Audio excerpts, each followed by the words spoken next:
Good evening, this is the Oscar expert here at the Cannes Film Festival, and it's time to review Asteroid City, the newest film from Wes Anderson. It's set during a junior stargazing convention when something extraterrestrial happens. It centers around Jason Schwartzman's character and his family. His son Woodrow is also one of the main characters, played by Jake Ryan, who I will never forget from his scenes in 8th grade. Asteroid City has many things that I enjoyed. The set design is expansive and eye-popping. There's a shot in the beginning where the camera is just kind of drifting around town, and I was really loving it. What was promising was that the story felt like it was really centered around this one family, and especially their repressed grief. And I was glad to see this because Isle of Dogs and The French Dispatch were really lacking a center. But have no fear, because the overabundance of characters and unnecessarily convoluted plots of his last two films are back in full force. There is an annoying meta-narrative slash framing device, movie within a play thing going on that I really could not stand, the mechanics of which are very confusing, and every time we cut away from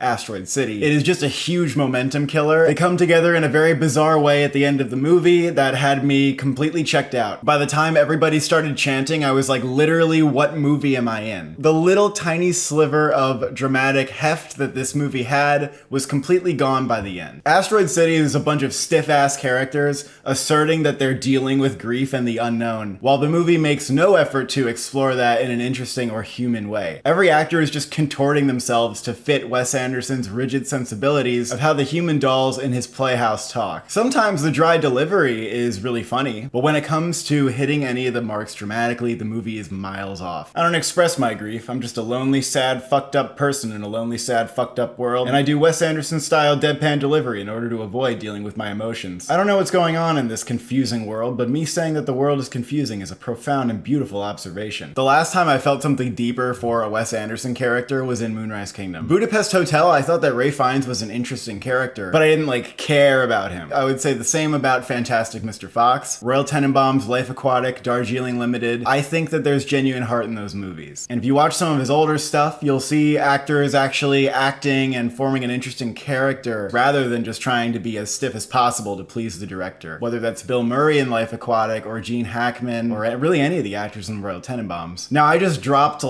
dozens of hot takes on you about Wes Anderson's movies, which is to say I have a pretty mixed relationship with his stuff. Although really I do like most of his movies overall, and some of them I love. If you feel completely disconnected from everything that I just said and you're just shocked at my Wes Anderson takes, then go see this movie. You'll probably have a way different reaction than me. Before Asteroid City, Isle of Dogs was the only movie of his that I didn't like. And for similar reasons, because it's convoluted and I didn't care about anybody. The French Dispatch was fun, like eating candy, but it wasn't one of his best. And I would have liked this movie if it was just fun. And I had some fun with it. But every attempt it made to reach beyond that was clumsy and disingenuous. It feels to me, sitting on the outside of this movie, which is actually getting a decent amount of praise, like people are giving Wes Anderson too much credit. He can just have a character go, I'm grieving or something. And then the critics will say, Wes Anderson's latest is a deeply felt portrait of grief. By the end of this movie, I was so checked out and kind of just baffled by whatever Wes Anderson was trying to do here. I think this one is actually going to divide Wes Anderson fans. Some people think it's one of his best. Some people, like me, think it's one of his worst. And honestly, for casual Wes Anderson fans, I would be surprised if it doesn't lose them by the end. In my view, Wes Anderson needs to actually figure out how to properly convey human emotion again. He needs to stop trying to be clever with meta-narratives and framing devices, and he needs to get rid of half the characters in his movie, because most of them just don't do a goddamn thing for the story. Jason Schwartzman and Scarlett Johansson are the only performances that I thought were decent. Everyone else is just being a Wes Anderson character. Tom Hanks is doing his best Gene Hackman impression. Jeffrey Wright's just talking as fast as possible. Hong Chow, Willem Dafoe, Margot Robbie, Liev Schreiber, Tilda Swinton, all these roles are just complete waste of time for everybody. So while I actually did find myself enjoying the majority of the movie, by the end it felt like I pulled a string out of it and the tower just collapsed. I would give the movie a 5 out of 10. Thank you for watching. Thank you for subscribing. Are you upset at me for this opinion?